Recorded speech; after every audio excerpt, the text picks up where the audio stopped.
প্রকৃতির ধ্বংসলীলায় পরপর মৃত্যু মিছিল, প্রকৃতির রোষের কাছে অসহায় মানুষ থেকে বন্যপ্রাণ। গত দুদিনের নাগারে বৃষ্টিতে ঠিক এই হাল হয়েছে গোটা উত্তরবঙ্গে।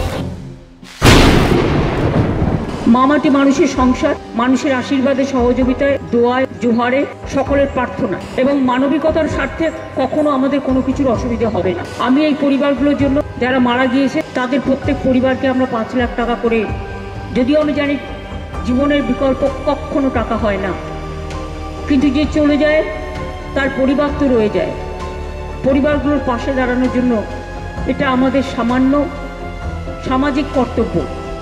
প্রতি পরিবারের একজনকে স্পেশাল হোমগার্ডের চাকরিও দেওয়া হবে, যাতে পরিবারগুলো নিজের পায়ে দাঁড়াতে পারে। রেস্কিউ অপারেশনই কিটস পাঠিয়েছি, যাতে তাকে সন্ধান থেকে শুরু করে প্রত্যেকটা এসেন্সিয়াল জিনিস আছে প্রত্যেক পরিবার প্রতি।